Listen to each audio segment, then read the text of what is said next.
어떤 사람이 밤에 혼자 산행을 하다가 그만 발을 헛디뎌서 낭떠러지에 떨어지게 되었습니다. 급하게 허둥지둥 팔을 뻗어서 뭔가를 잡았는데 다행히 나무 뿌리를 잡았어요. 그래서 나무 뿌리에 매달려서 구살생으로 살았는데, 근데 도저히 자기 혼자 힘으로 그 나무 뿌리를 붙잡고 위로 올라갈 수가 없는 거예요.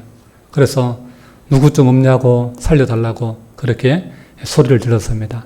근데 안타깝게도 그 산의 주변에 아무도 사람이 없어서 달려오는 사람이 없는 겁니다.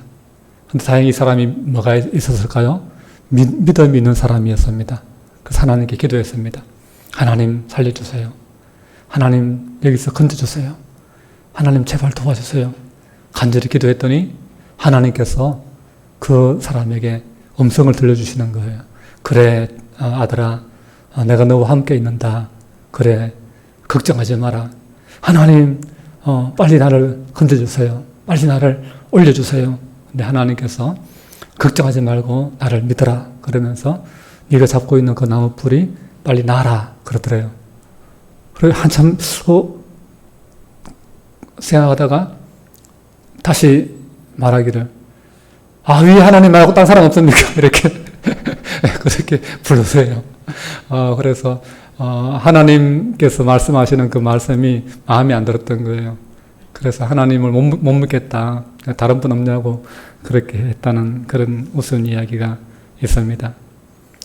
오늘 본문의 말씀 보면 우리가 생각하던 믿음의 조상 아브라함이 처음부터 믿음이 좋았던 것이 아니고 한때 믿음이 흔들릴 때가 있었고 하나님을 온전히 믿지 못할 때, 신뢰하지 못할 때가 있었다라고 하는 사실을 우리에게 말씀해 주고 있습니다. 오늘 보면 1절 말씀을 보시면요, 아브라함의 99세 때에 여호와께서 아브라함에게 나타나서 그에게 이르시되 나는 전능한 하나님이라 너는 내 앞에서 행하여 완전하라 그렇게 말씀하고 있습니다. 하나님이 아브라함에게 뭐라고 말씀하고 계세요? 너는 내 앞에서 행하여 완전하라. 여러분, 이 말은요, 하나님께 순종하면 하나님을 신뢰하고 믿는 그 믿음에 있어서만큼은 완전해라 라고 하는 것입니다. 하나님을 완전히 전적으로 신뢰해라 라는 말씀입니다. 여러분, 하나님이 왜 아브라함에게 이러한 완전한 행위를 요구하셨을까요? 하나님께서 성령에게 뭔가를 요구하실 때는요, 그 앞의 상황이 말씀하시는 내용과 반대의 상황일 때가 많습니다. 하나님께서 여호수아에게 강하고 담대하라 그렇게 말씀하실 때는 여호수아가 모세를 이어서 지도자가 되어서 가나안 땅을 정복해야 되는 그 막중한 사명을 받았을 때에 너무나 그 전쟁을 감당하기가, 너무나 유별난 그 백성들을 지도해 나가기가 너무나 부담이 되고 너무나 자신감이 떨어졌을 때에, 그때에 하나님께서는 두려워하지 말고 강하고 담대하라 그렇게 말씀하셨어요.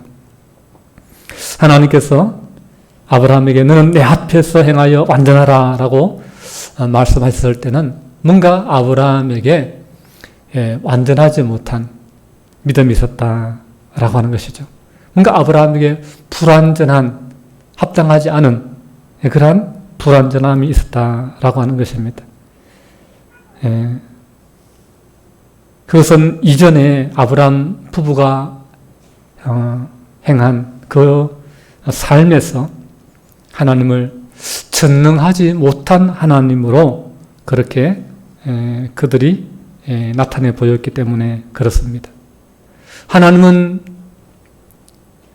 신실하신 하나님이시고 하나님은 능력이 많으신 하나님이셔서 그 아브라함과 사라 부부에게 너에게 아들을 줄 것이고 너에게 후손이 많이 태어날 것이다 그렇게 약속해 주셨지만, 그러나 평생 불임의 문제를 겪어왔던 그 부인 사라를 통해서 이것은 참 하나님의 약속이지만 하나님의 그 좋으신 말씀이지만 그러나 이 부인 사라를 통해서는 실현 불가능한 그런 말씀이 아닌가라고 생각한 것입니다. 그래서 아브라함이 생각한 게 뭐예요? 다른 방법으로 하나님은 나의 후손을 번성하게 하시겠지. 그래서 자기 집에서 길리온 그 담메색 사람 엘리에셀을 자신의 상속자로 삼아야 되겠다. 그렇게 불신앙의 생각을 했던 것입니다. 그때 하나님은 아브라함을 밤에 조용히 불러내셔서 아브라함아 하늘 한번 쳐다보겠니? 하늘 쳐다보니까 밤하늘에 무수한 별들이 쏟아집니다. 아브라함아 내가 전에 너를 부를 때 약속했지 않니? 하늘의 별과 같이 바다의 모래같이 그렇게 내 자손을 많게 주겠다고 하지 않았니? 그래서 네 집에서 기르고 있는 그 종 엘리에셀이 너의 상속자가 아니고 네 몸에서 난 아들이라야 너의 상속자가 될 것이다. 그 상속자로 말미암아 하늘의 별과 같은 그런 후손들이 태어날 거야. 나를 믿어라. 그러면서 하나님께서 재물을 준비하게 하시고 재물을 쪼개어서 그 사이로 불을 내리셔서 지나가게 하심으로 그 언약은 신실하고 반드시 이루어질 것을 하나님께서 약속해 주셨습니다. 그런데 그럼에도 불구하고 그 다음에 일어난 일이 무엇입니까? 이번에는 아브라함의 불신앙이 아니라 부인 사레의 불신앙이었습니다. 그래서 사레가 내 몸을 통해서는 도저히 이 일은 불가능하다. 아이는 나올 수 없다. 우리가 가나안 땅에 온 지 지금 몇 년이 지났냐?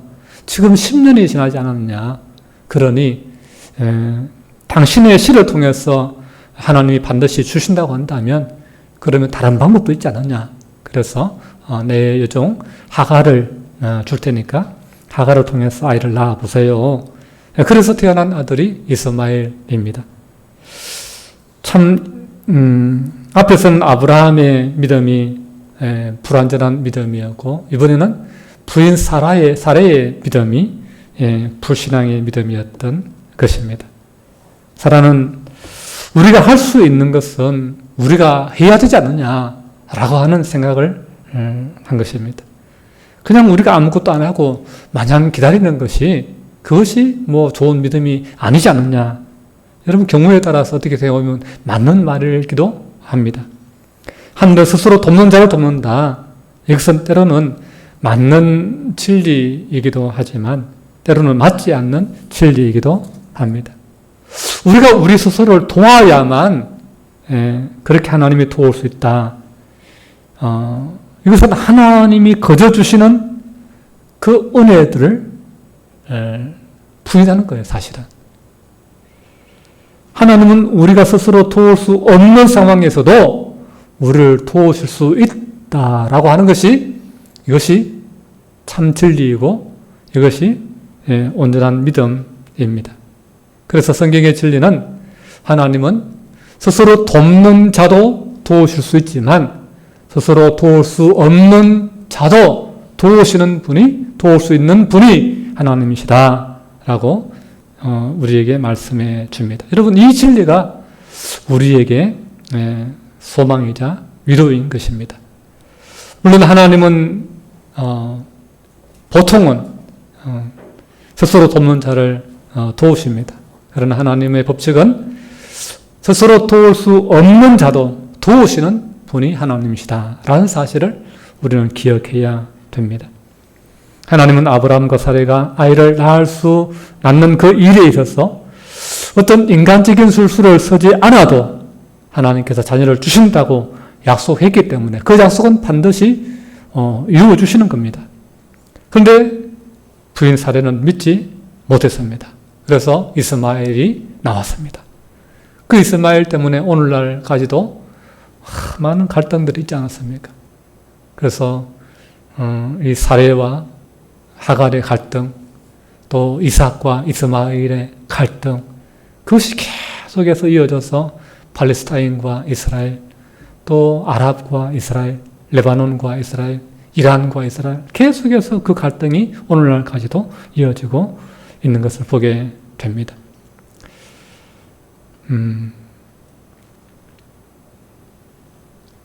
그래서 아브라함과 이 사례 부부의 이러한 모습들, 내 집에 있는 이 나의 종 엘리엘셀이 나의 상속자입니다 라고 생각했던 그런 마음가짐, 그런 생각, 또 내 여종 하갈을 통해서 애를 낳으면 되지 않느냐 라고 하는 이 사례의 생각, 이 아브라함의 부부의 생각과 믿음, 그것이 뭘 말해주는 것이냐? 하나님은 전능하신 하나님이 아니야 라고 하는 그러한 것들을 그들이 삶으로 이렇게 반영하고 있다라고 하는 것입니다. 그 일이 있고 난 뒤에 오늘 본문의 말씀이 있는 것입니다. 오늘 본문에 아브라함의 나이가 몇 살이라고요? 99세. 99세. 근데 하갈을 통해서 이스마엘을 낳았을 때가 아브라함 나이가 몇 살인지 아십니까? 86세. 예. 그래서 16장 16절 16장 마지막 절 말씀 보면은 이스마엘을 낳았을 때 아브라함의 86세였다 그렇게 말씀하고 있고 17장으로 딱 넘어오면서 1절에서 아브라함의 나이가 99세였다라고 말씀해 주고 있습니다. 그러니까 16장과 17장은 몇 년 차이 나는 거예요? 13년의 공백이 있었다라고 하는 것입니다. 뭔가 여기 이제 신학자들은 이런 어떤 그런 그 간격을 보면서 이 사례와 아브라함의 믿음이 불신앙의 믿음, 하나님 말씀을 믿지 않으니까 하나님께서 뭔가 좀 실망하지 않으셨나, 좀 속상하지 않으셨나. 그래서 이 아브라함 부부와 하나님과의 관계가 좀 뭔가 소원해진 어떤 그런 시간들이 좀 있지 않았을까. 그래서 13년의 그 세월이 지나서 다시 그들의 믿음과 그들의 어떤 그런 관계가 좀 회복되는 그런 모습이 아닐까. 그렇게 상상하기도 합니다. 어쨌든 하나님은 13년 뒤에 아브라함 부부에게 다시 나타나셔서 자신을 뭐라고 말합니까? 나는 전능한 하나님이다. 전능한이라는 뜻은 히브리어로 샤다이라고 하는 단어입니다. 샤다이. 그 전능한 하나님, 엘 샤다이라고 하는 뜻입니다. 그렇게 자신을 특별하게 호칭을 엘 샤다이라고 붙여서 소개하시면서 아브라함 부부의 온전하지 못한 믿음을 다시 새롭게 해주시고 그 믿음이 온전한 믿음으로 나아가기를 주님께서 격려하고 계시고 있는 것입니다. 그래서 하나님께서는 12장부터 15장까지 계속해서 약속해 오신 그 약속을 19장에 17장에 오늘 본문에 와서도 2절과 4절과 7절에서 반복적으로 계속해서 하나님의 언약을 강조해 주십니다.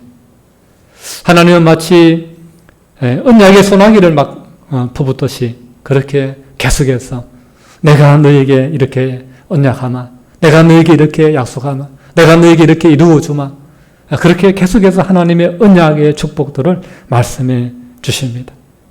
내가 너와 언약을 맺은 것처럼 내 자손을 번성하게 할 것이다.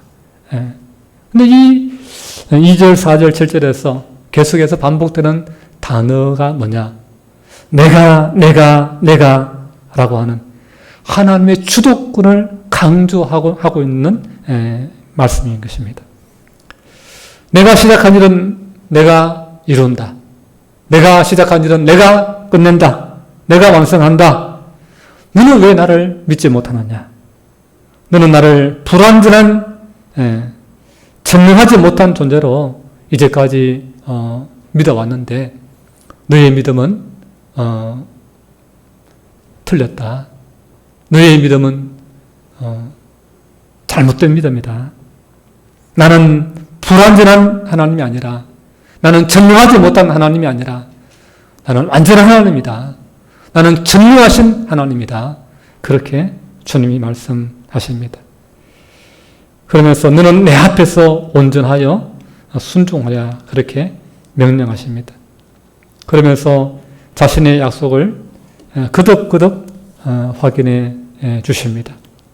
그 이유가 뭡니까? 하나님이 요구하시는 행함은 아브라함이 무엇을 성취하는 것이 아니라 하나님이 성취하는 것을 보고 따라오는 것입니다. 하나님께서 행하시는 것을 믿고 좀 따라오라라고 하는 것입니다. 우리의 믿음은요, 전능하신 하나님의 그 말씀하신 것을 신실하게 이루신다라고 하는 것을 믿는 것입니다. 현대어 성경은 이 완전하라라고 하는 말씀을 이렇게 번역했습니다. 너는 언제나 내 앞에서 살아가도록 하여라. 내가 항상 너를 바라보고 있다고 생각하며 살도록 하여라. 무엇이 올바른 것인지를 생각하며 살아라.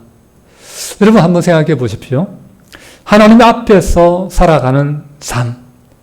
하나님이 항상 나를 보고 있다고 그렇게 생각하면서 무엇이 올바른 것인지를 생각하며 행동하는 그 삶을 하나님이 말씀하고 계세요. 그래서 내 앞에서 살아가라. 원어적으로는 하나님 얼굴 앞에서 살아가라 라고 하는 말씀입니다. 여러분, 마귀는 말합니다. 사람들이 너를 보고 있어. 어떻게 판단하고 행동해야 너의 삶이 편안할 것인지 생각해봐.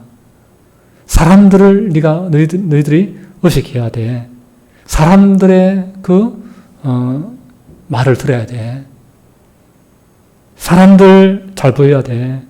그렇게 사단 마귀는 우리를 유혹하고 때로는 협박합니다. 정치도 마찬가지고 공직사회도 마찬가지입니다. 성공하기 위해서는 누구에게 잘 보여야 된다. 어느 줄에 잘 서야 된다. 누구 눈 밖에 나면 안 돼. 그렇게 세상 사람들의 그 비위를 맞추고 그 사람들의 소리에 귀를 기울이도록 그렇게 요구합니다. 세상을 살면서 우리가 참된 그리스도인으로 살아간다는 것이 얼마나 힘든지 모릅니다. 사람의 비위에 맞추지 않고 하나님 앞에서 그리스도인으로 살아간다는 것이 얼마나 쉽지 않은 일인지 모릅니다. 하나님은 그런 세상에 살고 있는 아브라함에게 사람의 눈치 보지 말고 하나님 앞에서 살아가라. 하나님 얼굴 보고 살아가라. 네가 하나님 얼굴 앞에서 살아간다라고 그렇게 생각해라. 항상 내가 보고 있다는 것을 생각하며 무엇이 믿음인지, 무엇이 하나님의 뜻인지 그렇게 올바르게 생각하고 순종해라. 그렇게 말씀합니다. 하나님은 그러면서 4절 5절 말씀에 보면 그의 이름을 바꾸어 주세요. 우리 4절 5절 말씀 같이 읽습니다. 시작. 보라, 내 언약이 너와 함께 있으니 너는 여러 민족의 아버지가 될지라. 이제 후로는 내 이름을 아브라함이라 하지 아니하고 아브라함이라 하리니 이는 내가 너를 여러 민족의 아버지가 되게 함이니라. 아멘. 여러분, 아브라함은 많은 무리의 아버지 혹은 여러 민족의 아버지라고 하는 뜻입니다. 하나님 앞에서 행하여서 완전한 것하고 아브라함 이름 바꿔주는 것하고 무슨 상관이 있는 것입니까? 왜 갑자기 내 앞에서 행하여 완전하라 하시면서 그의 이름을 바꾸는 것입니까? 왜 더 이상 아브라함이라 하지 않고 아브라함이라고 그렇게 부르게 하시는 겁니까? 여러분, 하나님이 이름을 바꿔주시는 데는 여러 가지 의미가 담겨져 있습니다. 여러분, 이름이라고 하는 것은 그 사람을 대표하는 대표성을 가지고 있습니다. 좀 더 깊이 말하면 나는 누구라고 하는 나 자신의 정체성이 내 이름에 담겨 있는 것입니다. 그래서 이름을 바꿔주는 것은 아브라함의 정체성을 세상 속에서 가지는 것이 아니라 하나님 안에서 너의 정체성을 가져라 라고 하는 의미가 담겨져 있는 것입니다. 그래서 세상으로부터 부여받은 이름이 아닌 하나님으로부터 부여받은 그 이름의 가치와 그 이름의 그 소망을 가지고 비전을 가지고 세상의 가치에 눈치 보면서 비위에 맞추면서 살 것이 아니라 하나님 앞에서 담대한 믿음을 가지고 하나님 앞에서 하나님의 약속을 붙들고 그 위대한 하나님의 그 약속을 소망하며 살아가라 라고 하는 것이죠. 더 이상 과거에 상처 많은 아브라함, 아이 낳지 못하는 집의 가장이라는 그 정체성. 사실 아브라함이라고 하는 이름의 뜻은요, 그냥 한 집안의 아버지라고 하는 뜻이에요. 그냥 그러니까 이렇게 아들을 낳았을 때에 그냥 좋은 그냥 한 집안을 일구는 그런 아버지 역할 잘하는 그런 사람 되면 좋겠다. 그런 의미가 담겨져 있는 것입니다. 그래서 그냥 남편으로서 또 자식의 또 보호자로서 그냥 아버지 역할 잘하는 한 가정 그냥 이렇게 잘 건사하는 그런 사람이 되기를 바라는 그런 의미가 담겨져 있습니다.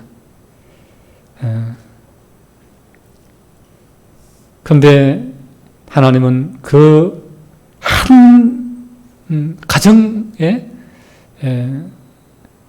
아버지가 아니라 많은 민족의 많은 열국의 아버지가 되라라고 하는 그러한 비전을 주십니다. 상상하지 않았던 한 집의 아버지가 되는 것으로 만족하는, 그리고 그것도 나쁘지 않다라고 생각했던 그 아브라함인데, 그러나 세상이 주는 그러한 비전, 소망이 아니라 하나님이 주시는 더 큰 비전, 더 큰 꿈을 가지고 세상이 제한하는 그 제한 속에 갇혀있지 말고 하나님이 부여하시는 그 믿음의 가능성을 열어놓고 네 삶을 펼쳐나가라 라고 하나님께서 말씀해 주고 있습니다. 아직 사라의 몸에서 아들 하나, 아기 하나 태어나지 않았지만, 아무런 일이 일어나지 않았지만 하나님은 그럼에도 불구하고 그의 이름을 아브라함에서 아브라함으로, 한 집안의 아버지에서 열국의 아버지, 많은 민족의 아버지로 이름을 바꾸어 주셨습니다. 왜요? 하나님이 그렇게 행하실 것이기 때문에, 하나님께서 그렇게 만드실 것이기 때문에, 하나님께서 그 약속을 반드시 지키실 것이기 때문에 그렇게 말씀하시는 거예요. 아브라함이 많은 자손들을 낳고 나서 아브라함으로 이름을 바꿔주지 않으셨습니다. 여기서 우리가 중요한 원리를 발견합니다. 우리가 하나님의 자녀답게 거룩하게 흠없고 참 믿음이 많이 자라서 모든 사람이 인정받는 믿음이 되었을 때, 그때 하나님께서 우리에게 너는 이제 내 자녀다, 너는 이제 그리스도인이다, 그렇게 말씀하시는 것이 아니다라고 하는 것입니다. 우리가 예수 그리스도를 믿는 순간, 예수님을 영접하는 그 믿음의 그 고백이 있는 그 순간부터 하나님은 우리를 너는 내 아들이다, 너는 내 딸이다, 너는 나의 자녀다 라고 말씀해 주시는 것입니다. 그리고는 우리가 하나님의 자녀답게 그렇게 살기를 하나님은 기대하시고 그렇게 격려하시는 겁니다. 하나님은 아브라함에게 하나님의 언약을 바라보는 사람, 여러 민족의 아버지가 될 사람이라는 하나님 안에서의 새로운 정체성을 가지고 살게 하십니다. 세상 사람들의 부름에 합당하게 사는 것이 아니라 하나님의 부르심에 합당하게 살라는 것입니다. 여러분, 이후로 아브라함은 하나님이 부르시는 그 이름을 가지고 하나님이 주신 비전을 붙잡고 그 이름대로 전진하고 그 이름대로 비전대로 그렇게 살아가게 될 것입니다. 여러분, 우리의 문제는요, 하나님의 비전에 집중하는 것이 아니라 우리 자신의 문제에 집중하고 세상의 그 야망에 우리가 집중하면서 우리의 그 문제를 너무 근심하고 걱정한다는 것입니다. 여러분, 아브라함의 떠나지 않았던 고민이 무엇입니까? 아들을 주신다고 했는데 왜 애가 안 생기나? 아들을 언제 주실까? 내가 지금 여기 가나안 땅에 온 지 10년이 지났는데 15년이 지났는데 내가 지금 100세가 가까이 다가오고 있는데 애를 지금 주신다고 한들 그 애를 언제 키우나? 아이가 장성할 때까지 내가 과연 살아있기나 할까? 그런 여러 가지 인간적인 연민들이 밀려오는 것이죠. 여러분, 우리도 살아갈 때에 때로는 그런 생각 들지 않습니까? 예. 내가 이거 대놓고 죽어야 되지 않겠는가? 예.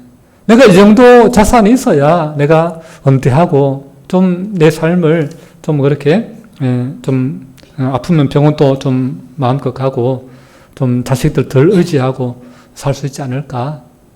내가 그래도 몇 살까지는 내가 그래도 살아야 좀 되지 않을까?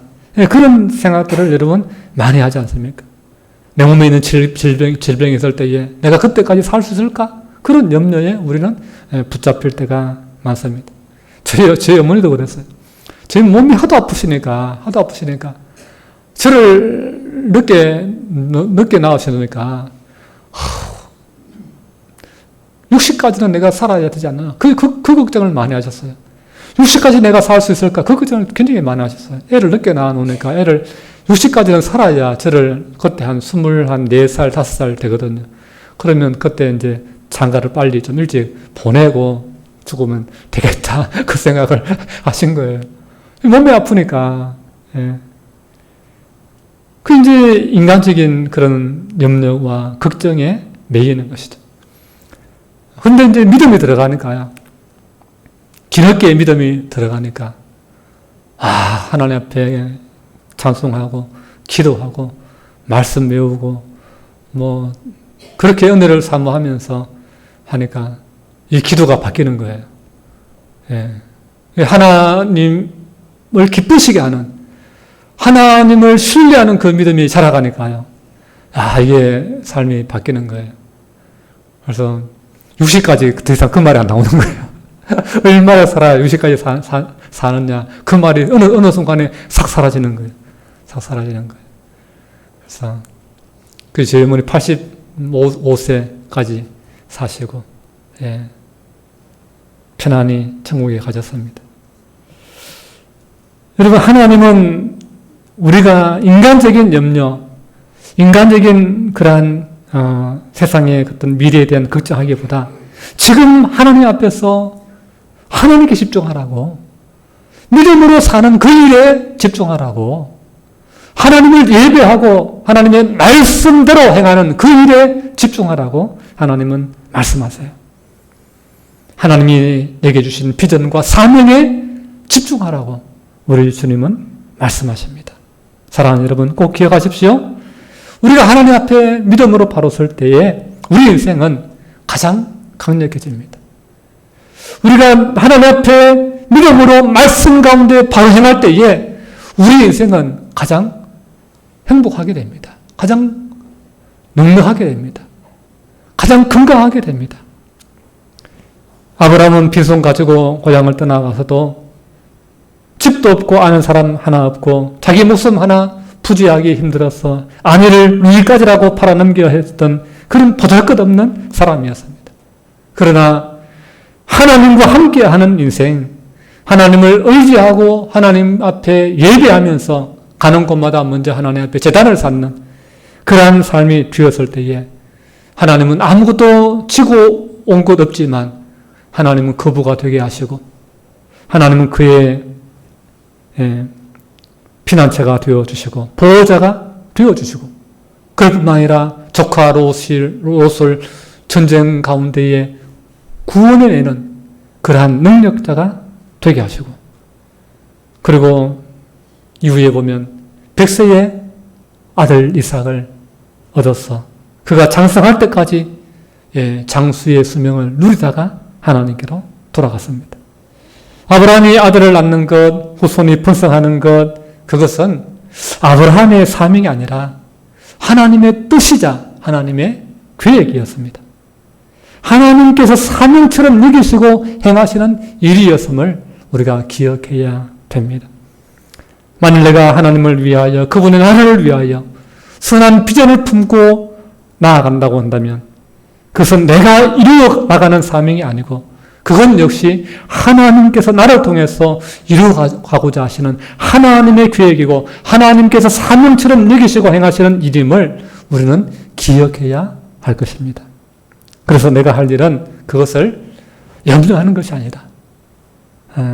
지금 내가 하나님을 전능한 하나님으로 믿고 그 앞에서 신실하며 또 그분의 말씀의 길로 담대하게 걸어가는 것.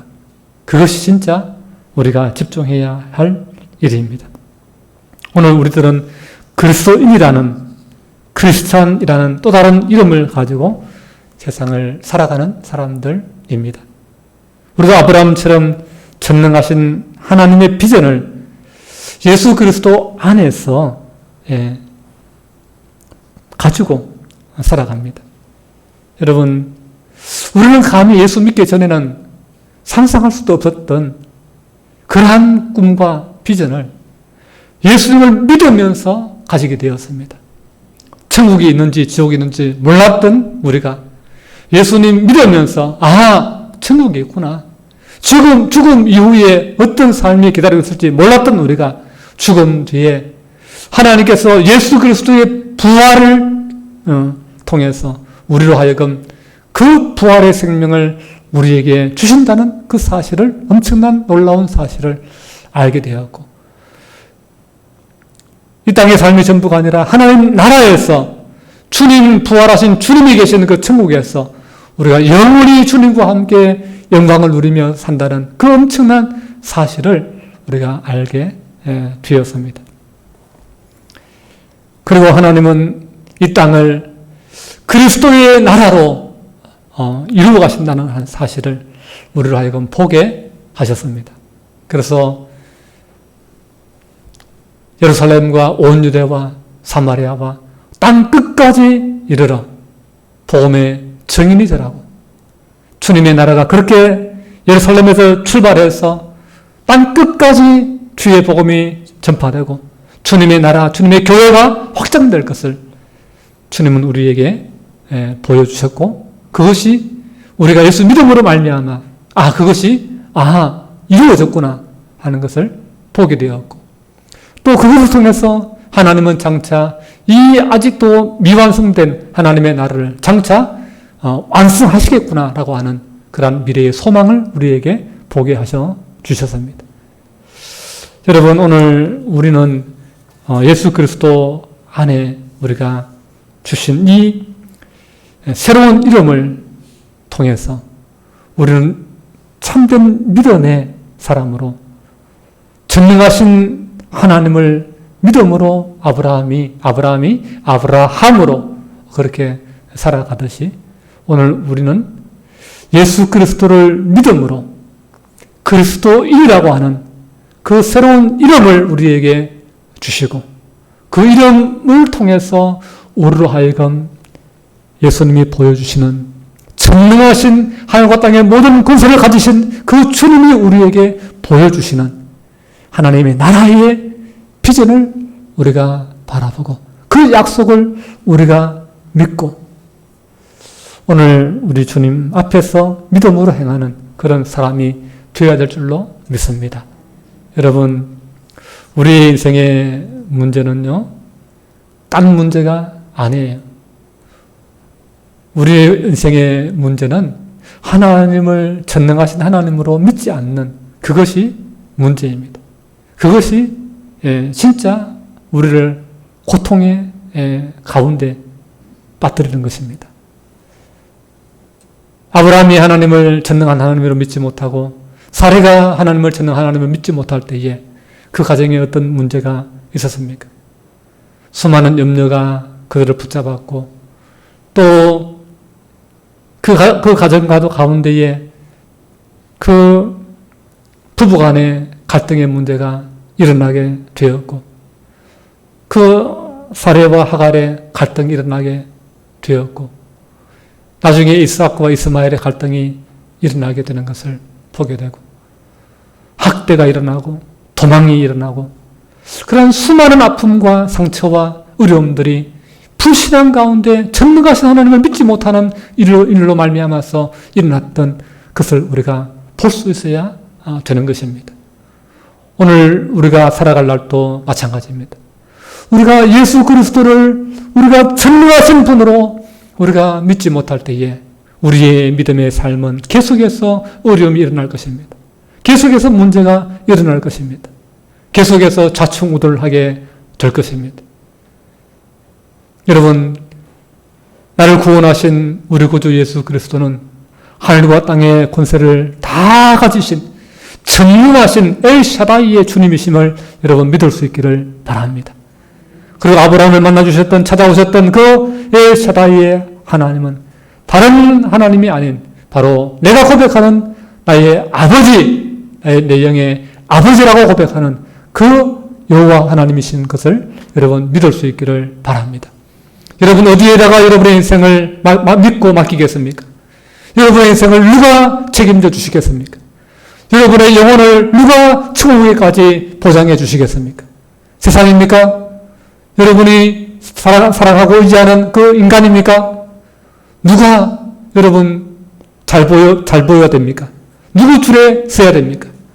여러분 그 누구도 세상에 그 무엇도 우리의 삶을 참으로 보장해주고 참으로 지켜주고 참으로 복되게 하고 우리의 후들을 여러분의 자손들을 복되게 하고 창대케 할 분은 아무도 없습니다.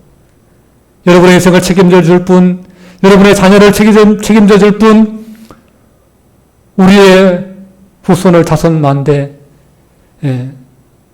번성하게 하시고 거룩하게 하시고 또 하나님의 나라에 이르게 하실 분은 우리 구주 예수 그리스도밖에 없다는 사실을 여러분 기억하시고 다시 한번 오늘 말씀 속에서 우리를 하나님의 아들로 딸로 그렇게 그리스도인이라고 하는 그러한 새 이름으로 새로운 정체성으로 우리를 불러주시고 그 새 이름 안에서 하나님의 나라라고 하는 놀라운 약속을 우리에게 축복을 약속해 주시는 그 하나님을 여러분 신뢰하시고 그 하나님만을 붙들고 의지하며 믿음으로 날마다 승리하는 저와 여러분 될 수 있기를 주님의 이름으로 축복합니다.